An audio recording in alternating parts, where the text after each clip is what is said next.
Welcome to episode number 2 of the Blue Collar Bassist podcast. If we haven't met yet, my name is Ted and I talk bass. My goal is to help bass players of all levels navigate this world of what I like to call the blue collar bass player. One of the ways that we do this is through conversations like this one. We have some real power players in the game of endorsements, gear, stuff like that are going to have a serious conversation with everybody about how to get endorsements, how to maintain those relationships, what the companies expect from people who are endorsing their products, all that stuff. So let me tell you who I got. I don't want to embarrass him too much, but we got Dave Avenius, formerly of Aguilar Amplification, now with GHS Strings. We got my man Dale Titus in here with Aguilar Amplification. And joining us in just a little bit is going to be Jonathan Moody with GHS Strings. Let me go on and bring these gents on, and let's get into a serious conversation. What's up, fellas? Hey, Ted. How you guys doing? Man, why don't you go on? You know, we've talked so much before, but I'm going to go on and let you guys introduce yourselves. Dale, why don't you hop in there first? Yeah, my name's Dale Titus. I started in the MI business. I started in about 1984, and that was working in a guitar shop. And then I went through and studied at MI, was a player for a while. Then in 98, I got in what we call the MI industry, where I started working on the musical instrument sides. And actually, I met Dave Avenius at that time. I was repping Warwick, and he'll tell you his story, but he was working at managing a music store, and we became friends. Over the years, I then, about 13 years ago, I got hired by Aguilar, by Dave, to work with him, and I'm still there. I'm actually work as artist relations for Aguilar Amplification and Spectre. I do handle a little bit of Spectre, but dark glass. So I do primarily Aguilar and dark glass. Nice. What about you, Dave? I'll start with a fun story about the first time I actually came in contact with Dale. So when I was a kid, just starting to play bass, okay, I say I'm a kid. I'm not that much younger than Dale. But, but I was a teenager, and I had started playing bass. And I remember my first issue of Bass Player magazine getting to the back, and there was an article on ways to be more creative, and it said, if you get stuck in a rut, if you find yourself playing the same pattern over and over, change the tuning of your bass, play that lick again, and then, it'll sound different, and then learn that in the proper tuning. And I'll never forget that it was written by Dale Titus. So the name had stuck with me all those years later. Around 96, I moved to Los Angeles from New York, where I'm from originally, to play music. And I got lucky enough to help start and manage a store called the LA Bass Exchange. That's where Dale and I first made contact when he was working at Dana B. Goods, became friends. About 5 years into that, I decided I wanted to try something different. Aguilar hired me. 20 years later, we sold the company to Korg. And I stayed on for 2 years for the transition, and I've been at DR for about 2 years now. So it's, I don't know. It's amazing how the time goes by. And one of the things I like the most about having been in this industry is all the people I've met. So, Ted, it's great getting to know you over time, and I'm happy to join you all on this podcast. Yeah, I'm happy to have you guys. I got to say too, while we're talking about things that Dale has written and done, when I first started teaching, Dale is one of the people, Dale and his DVD, I would kind of steal information from. So we thank you for that, Dale. We thank you. It's okay. That we definitely okay. And nobody's talking about your age or anything. I'm just saying. Thank you. Hey, I'm pushing the big 60, man. Hey, man, you don't look a day older than you are right now. Well said. I'm here all week, folks. Hey, let's. I don't know if you guys had any thoughts about where you wanted to start, but we were just talking about it before we went live, and I think a good place to start is this endorser endorsee relationship. A lot of times we hear guys, people say, I'm endorsed by, and it rubs me the wrong way because I'm like, these companies are not endorsing you. You are endorsing the product. So either one of you guys jump in and let's talk a little bit about that relationship. I can start a little bit. One thing is, you're absolutely right. It's just like in the sports world is, notable players can, hopefully develop a relationship with a company, but they're technically endorsing. They're saying, I use this gear. This gear is good. This is what I've done with it, and I can recommend it.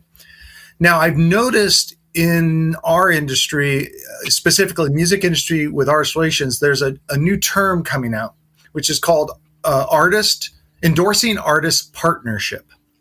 Okay. Instead of, and I know it's a little semantics, but there is a little bit of a two-way. It kind of heightens the fact that a healthy endorsement relationship goes both ways. The artist helps, promote the product, get it out so it's seen and heard, and becomes familiar with the players around. And our job is to hopefully help elevate the player too. And so we try, include them in our website. We include them on social media. But yeah, I think I'm seeing it, even though Ted's absolutely correct. It's the artist that is endorsing the product, which is funny because it's ultimately the company that has the right to say, yes, we would like to have this relationship or not.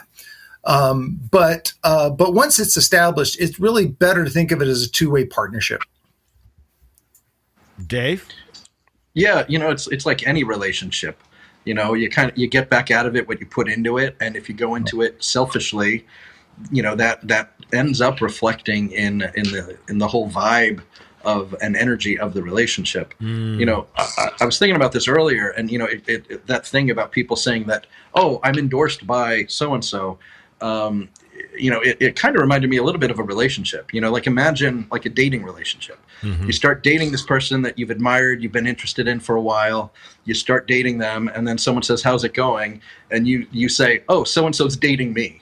You wouldn't say that, because it sounds so wrong, and so anyway, that's my funny analogy of that. It's a relationship. Cool, actually. Treat it as such.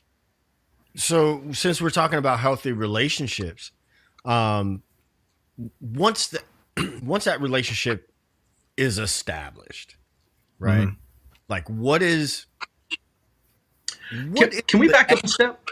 Yeah. Go ahead. Can we back? Because to before you even get to the established relationship, mm-hmm. Often people reach out to brands and they say, "Hey, I'm up and coming. I like your product. I love your product. I use your product."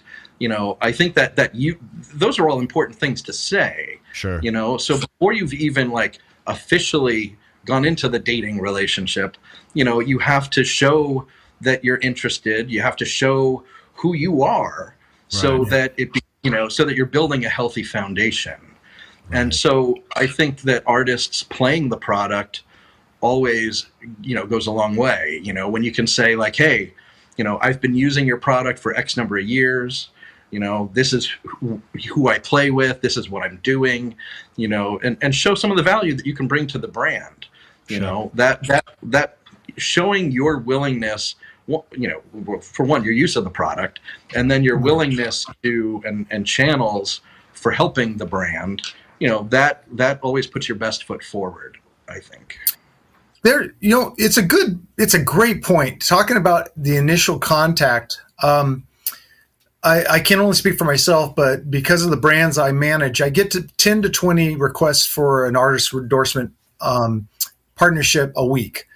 And one thing, and I have other job duties, but one thing that's super helpful is in that first email, the artist can include like links to their social media, link to their bio, try to provide as much information. So without a second email, I can already go, oh, okay, great. This looks good, or this is good. That just speeds up the process quite a bit. The other thing I'd say is artists have to understand that if there's if a company says, oh, not now, it's not really the right time, it's not a knock on the talent. It's not, you could be a great player, but I think healthy companies are trying to make sure they have coverage in all genres, all demographics. You might happen to be hitting up a company that's really strong, like well known in one genre, has tons of artists already, and their focus is trying to get these other genres going. And so I always use the phrase, not now, let's check back in X amount of months. I never say a hard no. And because situations can change, but the best part is, and I've been fortunate. Most people, when I have to say it's not really the right time, but I'd like to hear back from you in 6 months, most people are real positive. I also do my best, and actually, I learned this from Dave Avenius. I go and listen to. I give them respect. I listen to the Spotifys. I bring it up with authenticity, and also if I go to their social network, I follow them so that they know I didn't send a form letter.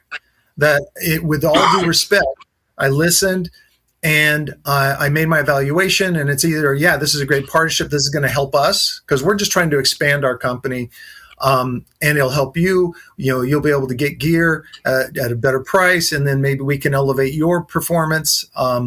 So yeah, I think those are good points about the initial relationship building.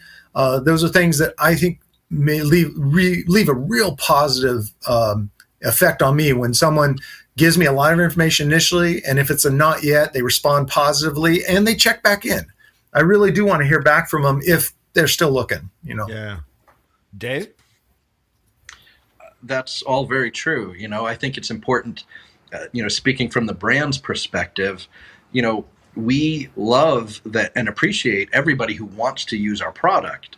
And the endorsement relationship is a very specific thing, but the relationship, that's not the only kind of relationship you can have. Sure. So being friendly with the brand and just building. I'll just, I keep reflecting back to like personal things, but I think it kind of clicked with me that this is important. Like my wife and I were friends for 10 years before we started dating, Yeah. And so if it's not now, like Dale's saying, it's, a brand should be respectful, and leave the door open because you never know. Right. You never know. Yeah. And as the artist, just keep working, be encouraged, and use the gear you want to use, whether you have the endorsement or not, because the best endorsements are when someone is using the product, their favorite product, not the product that they got a good deal on, not the product that they somehow got for free, which is much more rare than it used to be, but the endorsement comes when you play the product you prefer. Yeah. That is, have the official relationship or not. What's that? I've gotten emails that were literally a form email saying, I'm going to paraphrase, but I'm a well-known player in this area and I would love to use and they'd leave the blank.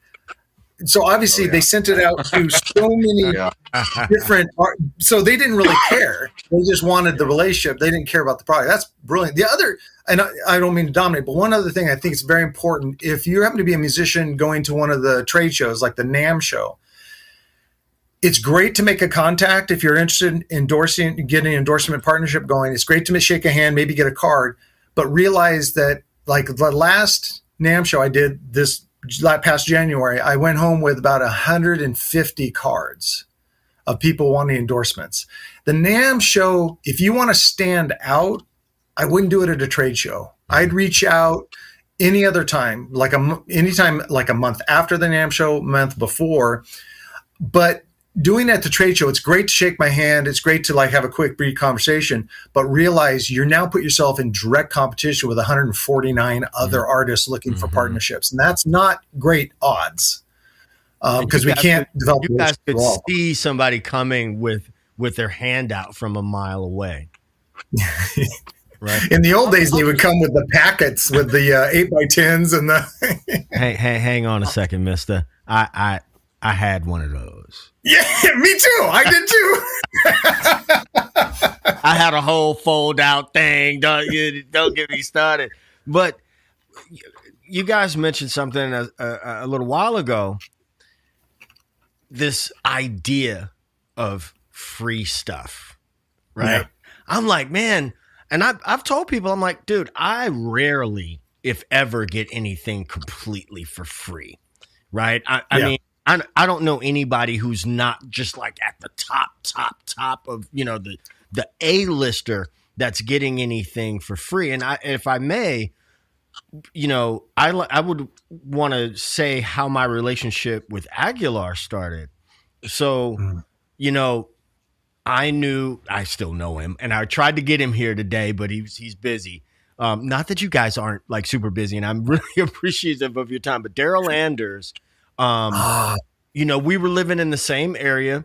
You know, he's a bass player, but he's also, you know, MXR, and part of his job is like, I want to know who the guys are, and this might have been 2006, 2007. And I had not really heard of Aguilar at the time, but there was a little place called Gelb Music in Redwood City. Yeah. And I went out there and I played the Aguilar stuff. I was like, holy smokes, this is what I want, right? And the first cabinet that I bought was the S410, right? Mm-hmm. He introduced me to Dave. Dave and I, you know, I sent Dave, you know, I think it might have been MySpace links or something like that.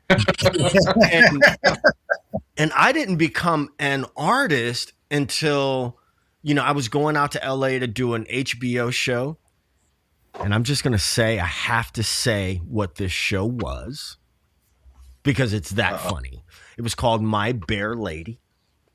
And what it was all of these, I don't know if I could say the P word without Ron Jeremy was there. And it was 2007, right? And I had just got married, and I'm not anymore, ladies. The two ladies that watch I'm kidding. I think I'm funny. So this one actress, she's like, you guys should totally come back to the mansion. And I'm like, I'm too early in the game to be screwing it up. Anyway, but I you know, I called.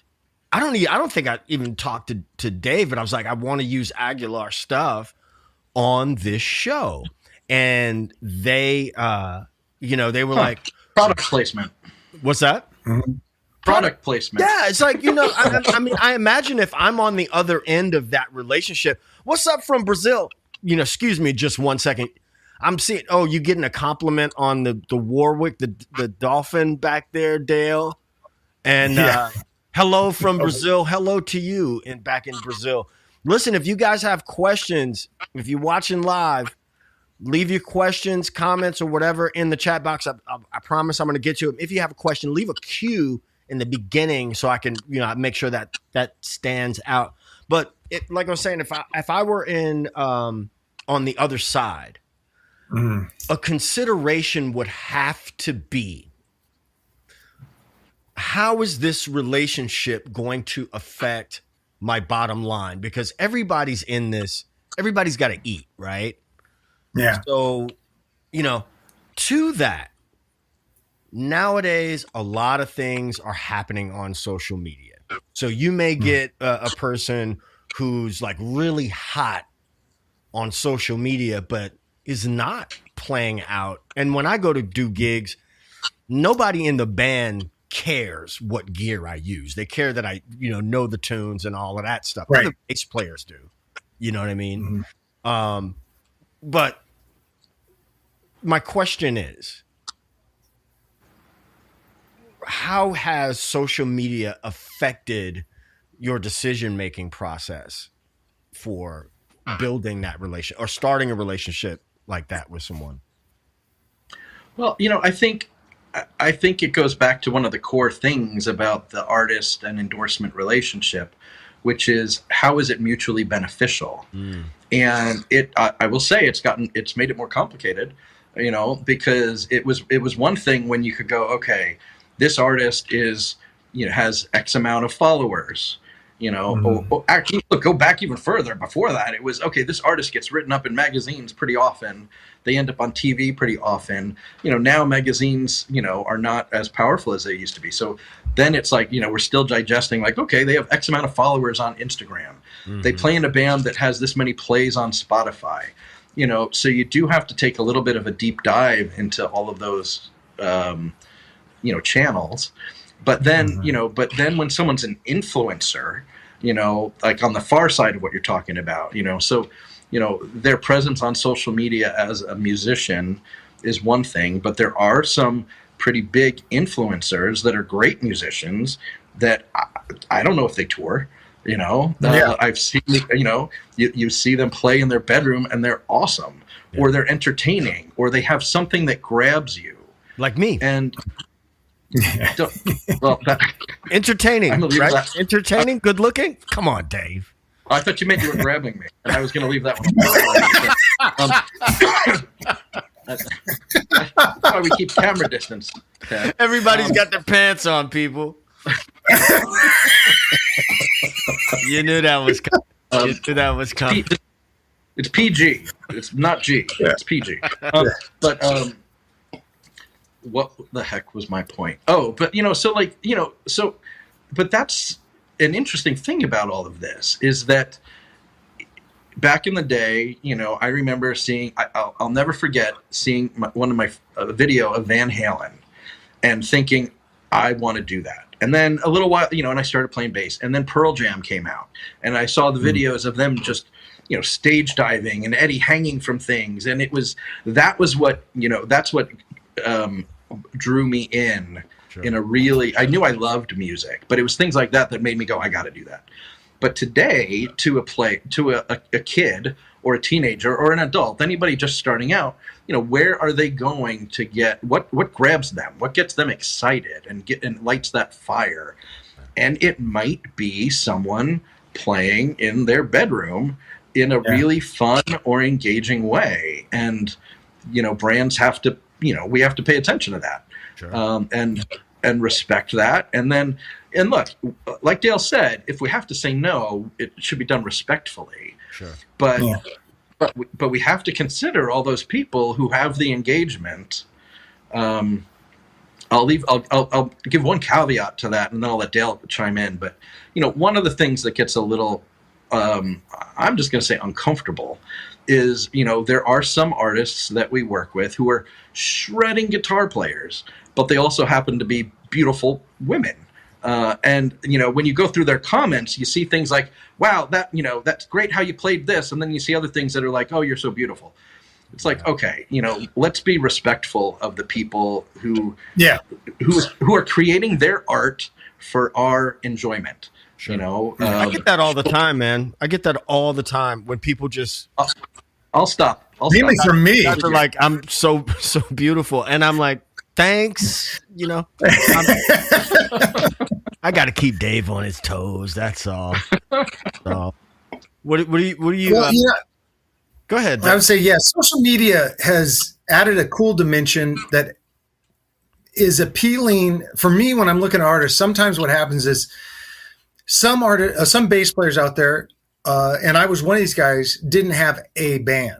I would be hired and picked up to do this tour, to do these shows, to do this session, but I wasn't a band guy. And because of that, I wasn't, I did get ultimately a Warwick endorsement, but it was harder because they couldn't look at 12-month tour calendar and say that I'd sold this many albums.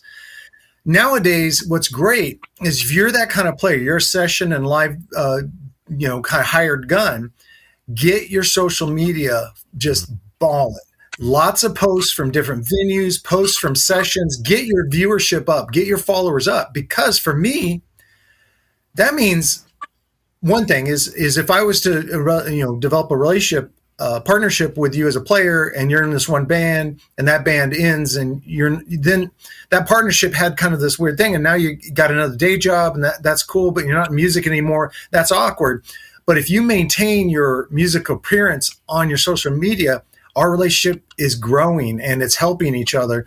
So same thing, if you're listening to this and you want to maybe start to approach companies, try to get some followers up, make a lot of posts that are music related, and about it, just pick a piece of gear you like and do a quick little talk about it, why you like it, play it. It doesn't matter. But what it shows any company that you're approaching is, oh, look, okay, they know how to do this, and they got this many comments. And the other thing I'd say is if someone comments on one of your music posts, reply to the comment. Because right now, that's a real big thing with the algorithm. It says, oh, this person's engaging, so that's going to be seen more. But I think it has added an extra dimension to the relationship of a company and an artist. But I think if you use it well, it can help you stand out from other people seeking the same partnership. So I'm pro social media. Just realize we are going to look at your previous posts. So if you want to have a business relationship, businesses might shy away from things that could negatively reflect the company. So be self-editing on what you put up if you don't want a company to see it. That's game. That's game right there. So you saying I should take down a link to my OnlyFans? No, I want the password. Is there an Aguilar rig in the pictures? If there's Aguilar gear in the pictures, I'm sure they're okay. That's all my OnlyFans is. That's all my OnlyFans is me, in various states of undress with my Aguilar. Nobody want to see that. Building the relationship. Yeah. Well, you know what? Back to like building the relationship with Dave.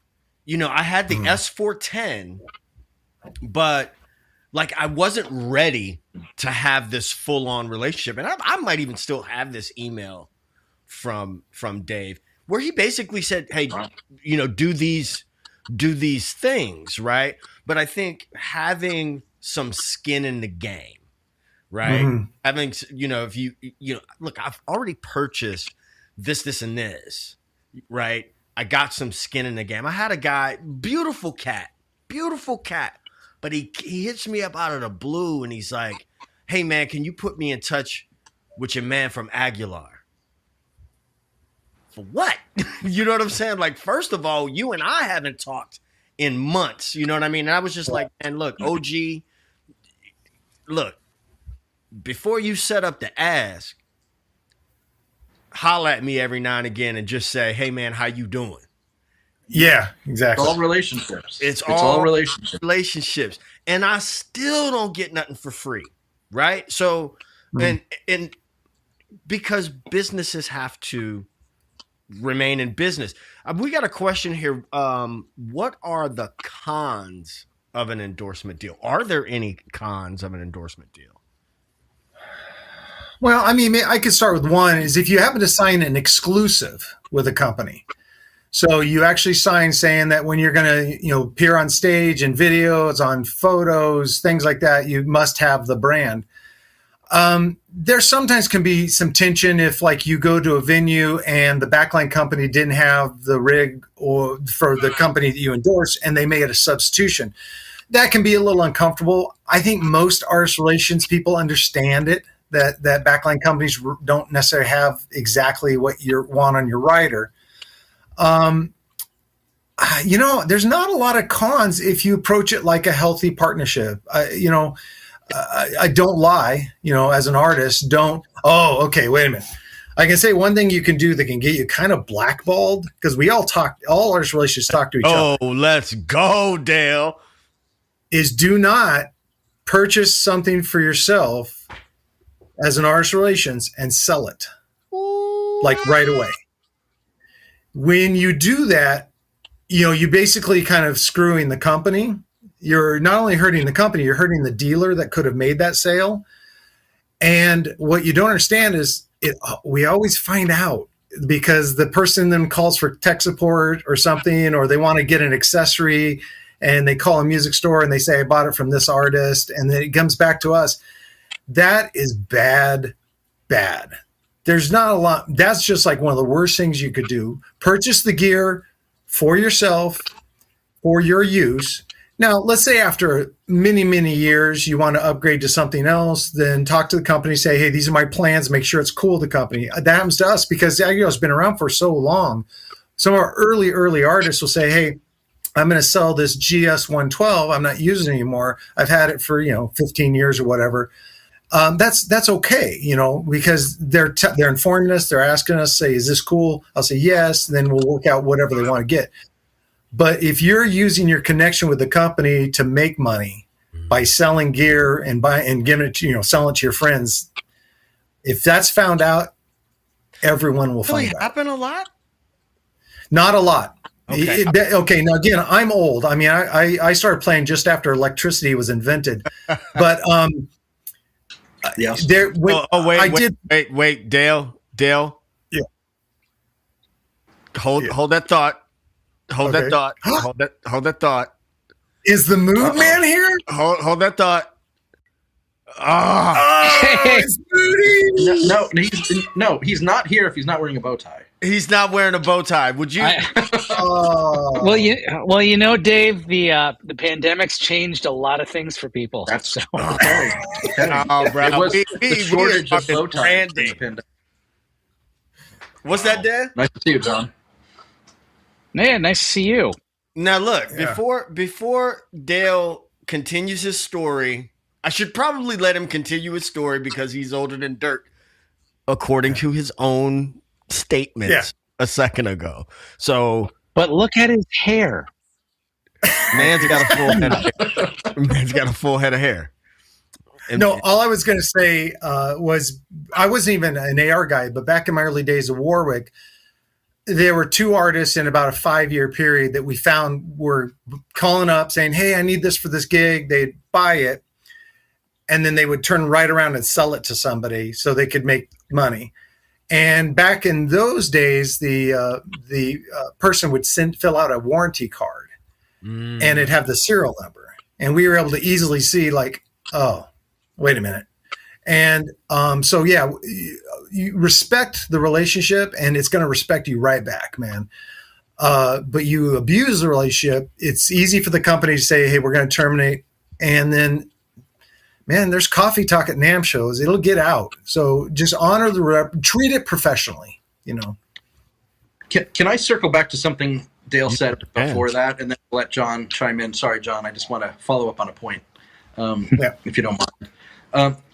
Dale had mentioned that, if you're endorsing something, often that's an exclusive thing, but but brands do understand, like Dale's example of, like, you go to a gig, there's backline that's not the rig you use, use amps as an example, and brands understand that, but I would suggest not posting like, hey, I got to rock out with, like, don't bring attention to it. Yeah. Do your good gig. point, That's Dave. your job. Yeah. But there's an etiquette. There's an etiquette to how you handle it on social media and things. 5 points for Hufflepuff. That's a good point. Hufflepuff. That's have some to talk inside later, baseball right there. I don't know what Hufflepuff is all about. Hey, John, are you wearing pants? Wait a minute. I mean, Wait a minute. That didn't does come it out. matter? Hey, John, and I need to put John on blast. Everybody that has seen the latest TED Talks Bass logo, and we about to get some new shirts out. You guys, let's all don't stand up because they don't have no pants on, but a round of applause, even for Jonathan Moody and his artistic self. Yes. Nice, John. Yeah, thank you. I mean, I actually have I've got a green room talk about logos and stuff I'll have to share with you guys after. Okay. Hey, It's a cool one coming up. John, you have some of the best horror stories. And before you get into those horror stories, you and I have talked about this a lot offline. Mm-hmm. Shared some really cool stories. Why don't you tell the folks a little bit about who you are and talk about that album you got coming out too? Oh, yes. Oh, yeah. So, my name's John Moody. for 10 years, I was the artist relations guy at GHS Strings, and handling kind of everything else that people didn't want to do, or because, small company, you always wear a lot of hats kind of thing. And always had a good time talking with artists, being able to develop products based upon that. Also working on the marketing side to see, okay, how do we actually get this going? Who are we marketing towards? All that kind of stuff. Loved every second of it. Also in my, evening hours, I am a musician of the night, usually playing for the, the person that throws me the most money or that just gets me on the book first. Private dancer. Ted, you are in the same boat. You've got no room to talk. Do what you want me to do. Right. So kind of been doing the punk rock thing, but like this past year, jumping back into jazz, most notably fusion, to the point, like Ted's saying, that I started at the beginning of the year. I said, you know what? I'm putting out another album this year, but it's not going to be the solo bass stuff that I did before. I'm actually going back, want to write some jazz stuff, put together kind of a list of people that I wanted for it. Everybody emphatically said yes. They hadn't even heard any of the music, but we're just like, yep, on board, fine. And then from there, actually, I live in Kalamazoo, Michigan, where like it's a small town, but the arts community is huge. Yeah. Like, it's way bigger than towns, 10 times its size. Wow. So I reached out to the Kalamazoo Arts Council and was actually able to get a grant towards it as well. Mm-hmm. So I've got about 8 or 9 songs ranging anywhere from like Bob James, smooth jazz kind of stuff to just straight up funk kind of thing. Mm-hmm. Nice. Going to be recorded first weekend in December. The working title is Asphalt, because all the songs are really based upon trips I've taken, places I've gone on this whole musical journey, and kind of the vibe it's left with me. Love it. Nice. I would recommend for a future podcast, just have John back. And I think a lot of artists, not just bass players, a lot of artists would be fascinated with what goes in to independently putting an album out. And and Ted, I mean, Brother Theodore, absolutely. I mean, there's a lot of information you could share.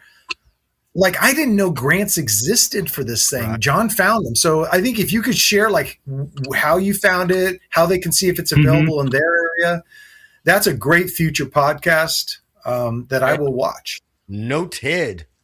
John. Yeah. You have check your calendar.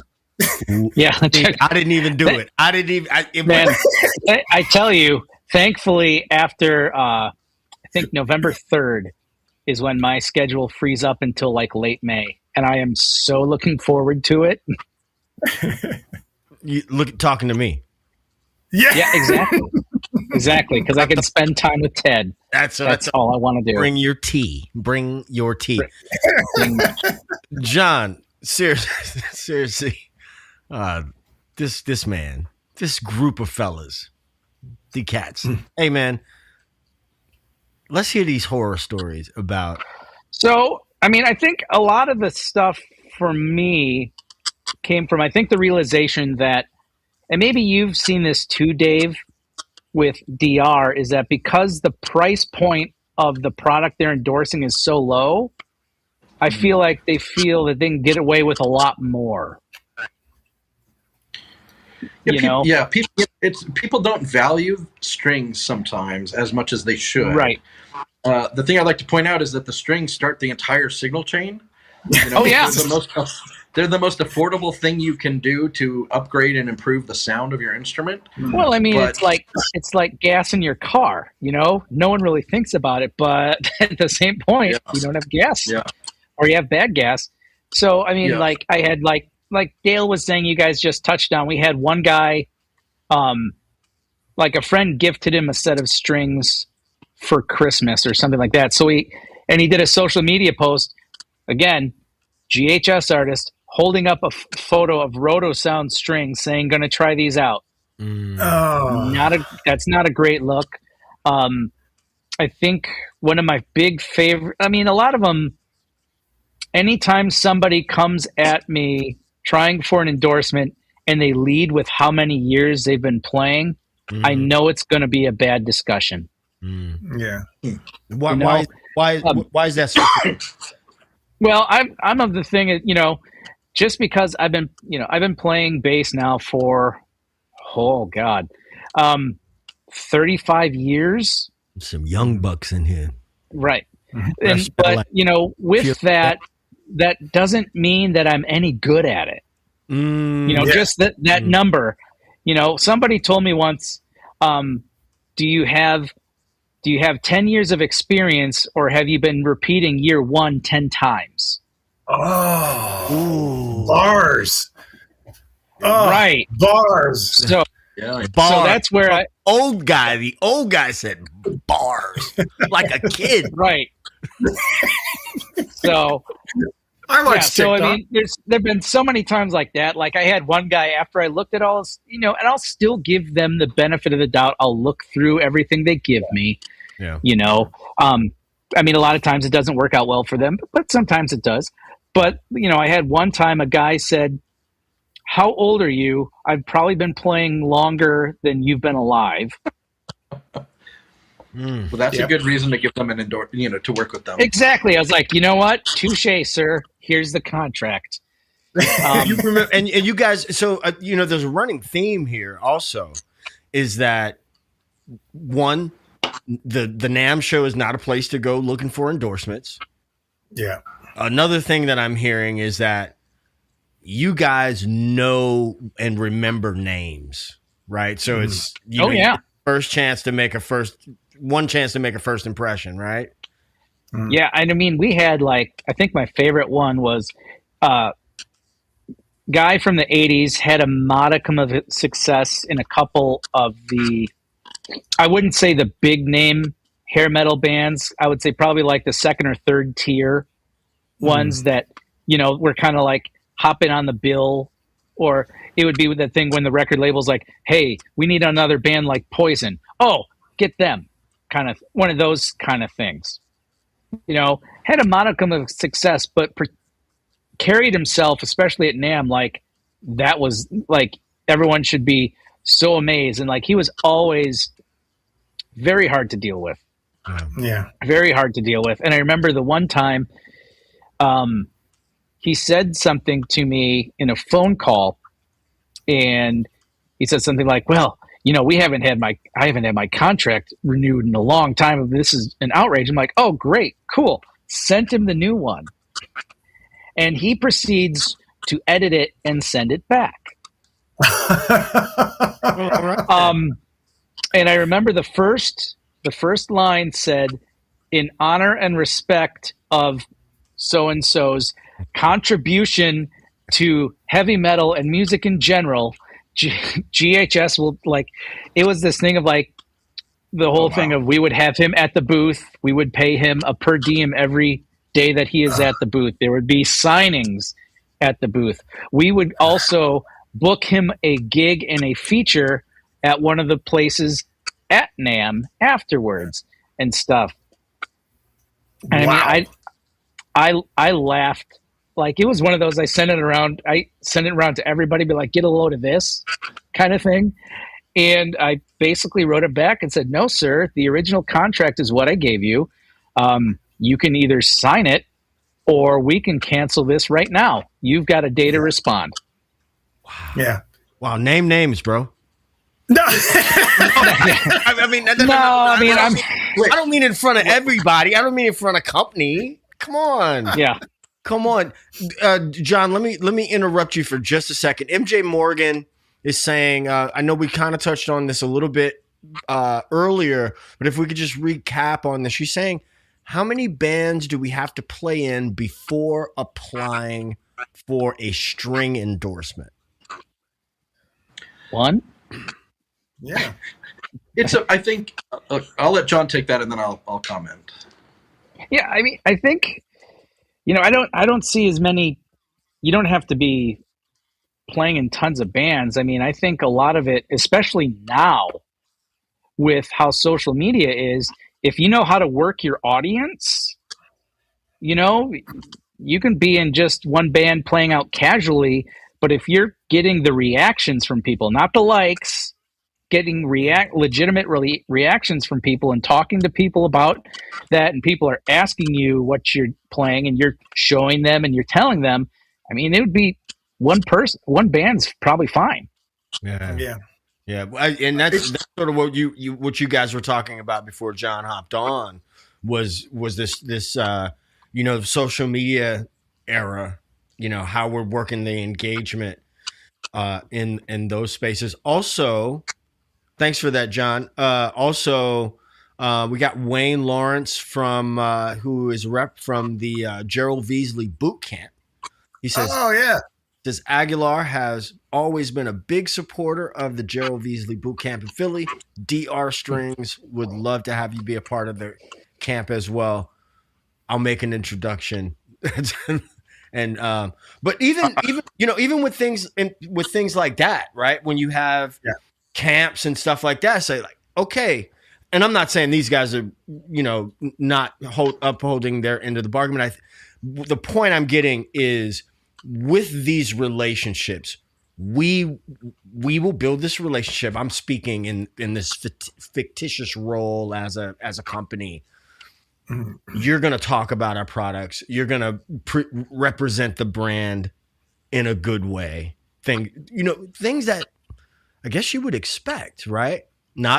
Don't do shady stuff. Don't go trying to sell the stuff and all that, right? Mm-hmm.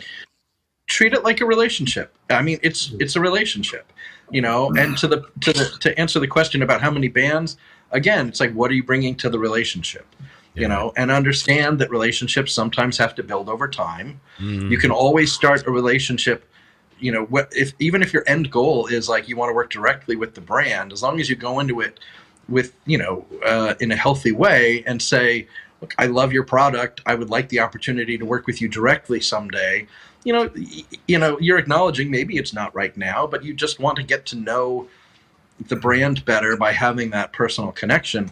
And I think another thing to think about is that when a brand sells to an artist directly, they are taking business away from a store.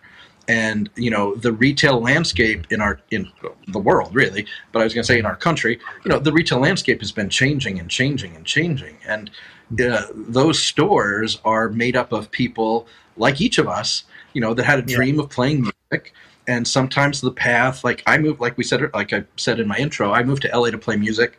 I got into the business side of things. Many store owners are just like us. They love music. They wanted to be a rock star. They ended up on the business side of it.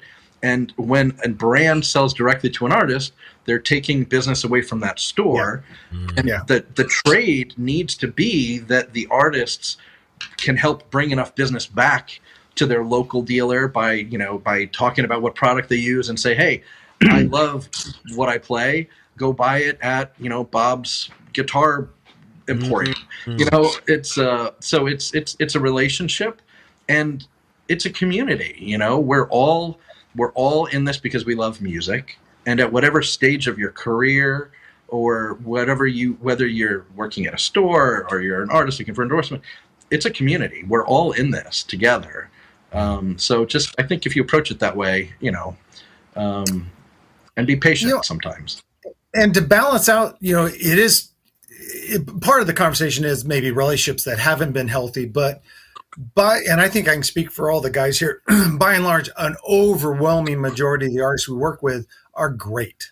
And I'm so thankful because Dave Avenius actually promoted me into doing artist relations when he was still at Aguilar. And he said, you're going to make some of the best friends you've ever had. And that's absolutely true. It is one of the greatest jobs I've ever had, because when you find the people who understand the relationship, also just want to be friends and want to share parts of their life with you. And that's really great. And it really kind of just makes you want to help the person out more. And so it's a great job to have, being in artist relations. Yeah, there's some hassles and there's some problems and there's a lot of midnight calls that, hey, I'm in this town, they don't have this, and can you help me find it? But by and large, we get to work with some of the most creative human beings on the planet, and it is so inspiring. And I'm including, by the way, Ted. Ted inspires me so much. His music and both as a player and as a person. Yeah. No comment. Ain't nobody asked you nothing, Jonathan. I would say that quite honestly and sincerely. Every one of these guys I consider a personal friend, and it started off, as just kind of this casual business relationship, and then you people have life events, and I can't tell you how many times I cried on Jonathan Moody's shoulders. Oh my God, it's not even funny. I mean, it's true though. You and I have had some deep phone calls over the past few years. Me and Dale as well. Dave, I'm not keeping you out of the loop. I'm just I'll catch up. I'll catch you up later. I got a question here that's going to be good for you guys. It's a good question. Is it possible for houses of worship to establish relationship with companies, or would you rather deal with an individual player? Could the church get an endorsement? Yeah, I can start. And then the guys can maybe talk about with the string opportunities. I could say for both Aguilar and Dark Glass, we will work directly with houses of worship, and also with clubs and things like that. It's not what we call an artist relations deal. It's more what's called an industry accommodation. But we've had a long-standing history, and this also goes back to previous companies I've worked with, where with these kind of with churches and performance halls, we want to support art and music, and so we do. But we do want to do it directly with the institution itself. That's how the companies I've worked with. But that's always been either bases or amplification. So I'll turn it over to the other guys. It is occasionally weird to hear Aguilar talked about in a it's a little out of body experience for me in a way. Also to the point about churches though, it's also a little bit of a backline relationship, because gear is at the church for any artist that comes through, just like it would be at a club. Strings, I'll be curious John's thoughts. It's probably more an artist to brand relationship. And if your main gig is a house of worship, again, it's a relationship and it's a conversation we can have. And so, I'd suggest that the artist reach out if it's a string thing. But John, what are your thoughts? Yeah, I mean, it's it is definitely a different thing than like a backline kind of situation, because I guess it also sort of depends on how many different musicians, if the church is going there. I mean, you could do it, and then I've had stuff like that. Like we did something kind of the same thing. Like we did one with a recording studio, but then everybody that went through there was ordering from us directly, trying to cite that, oh yeah, we're here. So, we were working for them. And so it turned out we made it more of, like you were saying, Dale, more of an industry accommodation thing where it's like you almost treat this, the studio, or in this case, the house of worship, as like a vendor. So you'd sell that to them, not as an artist pricing, but more as an industry kind of thing. But yeah, I mean, most of the time on that, it would be more of endorsing the artist that happens to play at the house of worship over the house of worship itself, just from like an accessory standpoint. Yeah, that makes perfect sense. We have another question. Could an endorsing artist contribute with product development as well? My assumption would be that would depend on the name recognition of that artist. I would say for me, like, because we did that a lot. And it goes back to what Dave and Dale said. It really all comes down to the relationship, because I had a couple guys that just over the years were always just super cool with me. But the way we would also talk about gear and strings really was a natural progression to when, like, I was working on a new set, I could say, hey, would you do this take these on the road. Let me know what you think. And I also, because of the relationship, could trust that it's like they would give me the straight business on it. They wouldn't just be like, oh, these are great, thank you so much and stuff. They would really do the, hey, this is cool for this is what I'm getting issues with. Like they actually were a contributing member to it. And so I mean, there's totally opportunities, but it's really that relationship. They're not on payroll for that, though, right? No. I mean, it's kind of that thing. Like, well, most of the guys that I was doing that with anyway were already like no charge endorsers for strings. So it really was like there was nothing new that they were getting except more of they were just able to do that. Yeah. And then like what I would do, like on the marketing side, once that came out, I would obviously we'd ask them first, but really give them kind of a big push of like, we want to thank so-and-so and these guys for really helping us do this kind of thing. So, and then they also used that once it came out as, their social media thing of like, so happy to see this come through. If you guys saw me on our last tour leg, you heard these strings in action, love them, go check them out now kind of thing. So, well, that sounds like a whole nother conversation that we could be having. Like, we've jokingly said this before. Like the days of the millionaire bass player are over, right? And social media is the thing. But like, you guys have said some things. I'm like, dang, I haven't done X, Y, and Z in a while, or have I ever done it like that? You know what I mean? How could I, like Dave was talking about, pointing back to that mom and pop shop. I wish Gelb was still around. I don't even know if they're still around, but like really turning those things over to where it's we're all eating, you know what I'm saying? But how do we manage our social media accounts? Maybe we'll have another roundtable. Yeah. We're going to land the plane here pretty soon, but if we could recap, if they're like the top 3 to 5 things, right? Top 3, let's say top 3 things that a person could do to get their foot in the door to get an endorsement relationship. What do they need to really understand about that? How to maintain that relationship? Let's say top 2. There's a lot of meat in those 2 questions. I'll do 2 and then pass on. One is, when you reach out, and email is the most effective way. Calls, they don't, we're always on our phones, we're in meetings and stuff, but emails are great. Is include as much information about yourself as possible. Try to paint the entire picture, tell the whole story of who you are and where you're going musically, and include links to your social media. Give that absolute picture to us so we can get a really good idea of where you're at and if it matches where we want the brand to go. And remember, if it's a not yet or not now, it's not saying you're not a good player. It might be something that we have way too many, artists currently in that genre. We really want to focus on this genre. So, but if the company says, hey, check back with me in such and much time, check back with them. That's how the relationship starts, that you check back and then you reminded things. It's also when you do check back, reply to that original email so I can remind myself the story, or anyone doing AR. But I think, when you make your first reach out handshake, tell as much of your personal story as possible.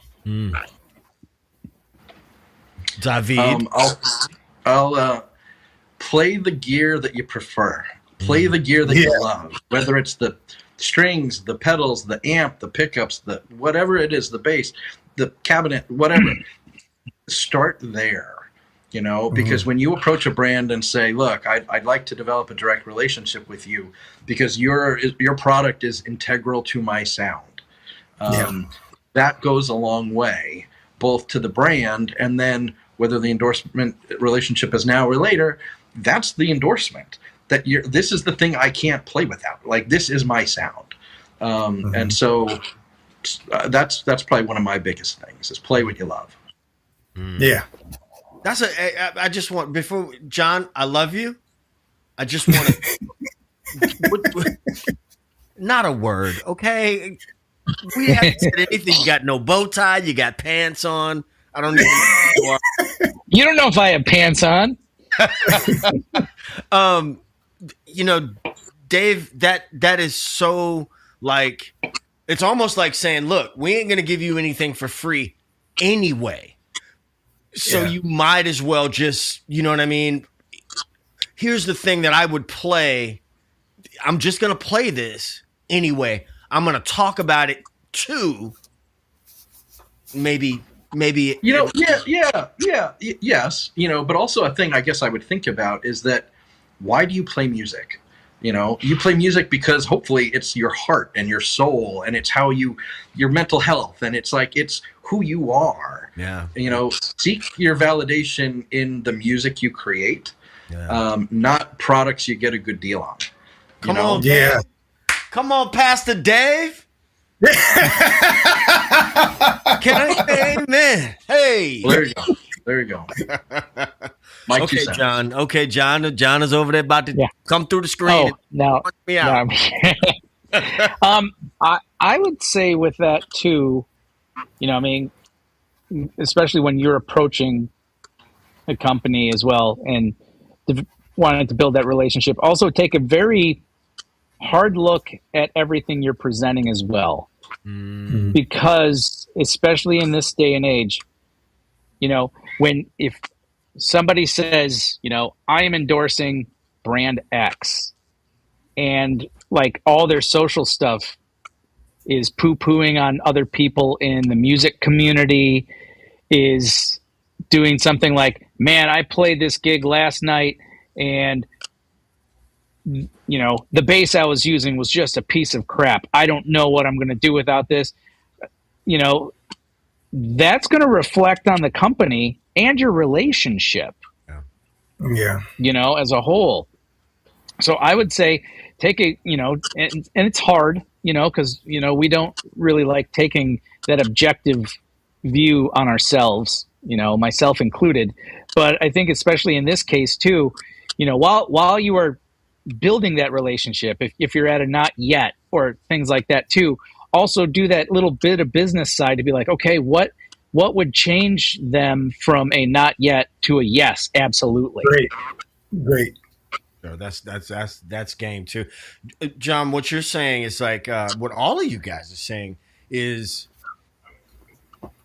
everything we do is online. And listen, anybody who I allow to be my friend I can be a little spicy on Facebook now. I'm a little less spicy in other places, but like, when I stopped teaching at one school, the principal, a year later became my friend on Facebook, and I'm like, now Allison, listen, you know what I'm saying? Like, I was joking with Dale earlier. I was saying, I could start a podcast about X, Y, and Z, but I never know when I might need to enter into corporate America again. So it's like, even the stuff I do here on YouTube, I'm at a point, not like I'm a big deal or whatever, but somebody called my name out in Lowe's the other day, and I'm like, I don't know. You was like, man, I've been following your channel for years. You know what I'm saying? Like, I'm, kind of now at this point, was like, you know what? I need to be mindful about, what's out there. You know what I mean? Because listen, fellas, I cannot thank you enough for this time. This has been a great conversation. I know I gave John a hard time about his pants and bow tie, but that's my boy though. So you know what I'm saying? I was telling friends too about this, and they're like, "So what's your and Ted's relationship?" It's like, dude, do you remember the two old ladies that just sit at the retirement home up front? All they do is just give each other grief. That is me and Ted. Listen, me and John are sometimes it's like texting back and forth is like 10, 20 minutes of just razzing each other about. But man, I'm seriously thankful for you guys spending this time, for you coming on this journey. Those of you who are watching live. I appreciate your questions. I appreciate your time. Yeah. Listen, if you have not subscribed to this channel and hit that like button, do it right now, or I'm sending John to your house with or without pants. I'm just saying. I'm not going to send John to your house. Just I'm coming. With just a bow tie. With just a call the law. Dave is like the boy. He's just sitting there. Dave is always so calm, cool, and collected. He's just like, I'm not touching any of this. I'm not involved. I'm just a bass player, Ted. I'm just doing my supportive role here. There you go. Well, John is not. He's a bass player. He wasn't late. He was just laid back. He was behind the beat. Yeah, oh, there you go. You like There that? you He go. didn't So far even have a behind the comeback. beat. He didn't even have a comeback. You see that? No. Silent. Give me 5 minutes. I'm that far behind. Then I'll have it. Needs coffee. You need some tea? No, I got some here. Okay, I bet you do. All right, y'all. We appreciate you spending this time with us. We gonna go and land this plane before I say something that's gonna come back to bite me in the behind. We see you next time, fellas. Salute. Thank you so much. Hey, thanks for checking out this episode of the Blue Collar Bass Podcast. Don't forget to hit that subscribe button so that you never miss an episode. And do me a favor, let me know what kinds of content, what kind of conversations you'd like to hear on this podcast, and we'll try our best to bring them to you. Until next time, this is Ted and I Talk Bass. Peace.